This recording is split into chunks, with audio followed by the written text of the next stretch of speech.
আছো বন্ধুরা? আমার নাম সুফিয়া। আমি তোমাদের জন্য একটা মজার গল্প নিয়ে এসেছি। মন দিয়ে শুনবে কিন্তু। গল্পটি ৩ জন প্রেসিডেন্টকে নিয়ে। হাসি পেলে ভিডিওটা পজ দিয়ে হেসে নিও, আর ভালো লাগলে আমার এই চ্যানেলটি সাবস্ক্রাইব করো। মার্কিন যুক্তরাষ্ট্রের নেতৃত্বে যুদ্ধবিরতি এবং যুদ্ধবন্ধের এক বিশেষ আলোচনায় অংশগ্রহণের জন্য রাশিয়া এবং ইউক্রেনের প্রেসিডেন্ট ওয়াশিংটন ডিসিতে। সারাদিন চলল আলোচনা এবং কূটনৈতিক লেনদেন। সন্ধ্যায় ডিনারের পর রাশিয়ার প্রেসিডেন্ট বললেন, সব ঠিক আছে, কিন্তু কিছু বিশেষ গোপনীয় আলোচনা আছে যেটা আমি হোয়াইট হাউসে করতে পারব না। আমি এমন স্থান চাই যেখানে শুধু আমরা ৩ জনই থাকব। আমেরিকার প্রেসিডেন্ট একটু চিন্তা করে বললেন, চলুন আমরা এয়ার ফোর্স ওয়ানের হেলিকপ্টারে বসে গোপন আলোচনা করব। সবাইকে বলবো আমরা ওয়াশিংটন ডিসি রাতের এরিয়াল ভিউ দেখতে যাচ্ছি।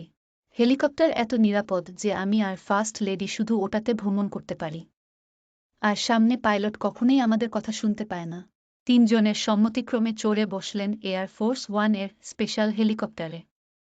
হেলিকপ্টার আকাশে উঠল এবং রাশিয়ার প্রেসিডেন্ট তার গোপন কথা বলা শুরু করলেন। ঠিক তখনই হেলিকপ্টারের একটি বিকট শব্দ হল এবং হেলিকপ্টারটি বেশ জোরে ঝাঁকতে শুরু করল।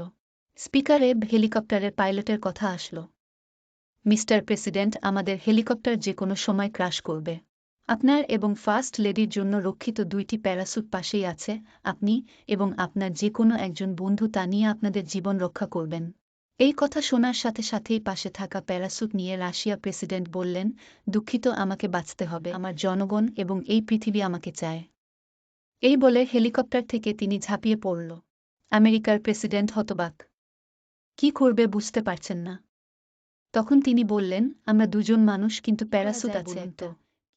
আমরা কি একসাথে ২ জনে মিলেই একটা প্যারাসুট দিয়ে লাফিয়ে পড়ব?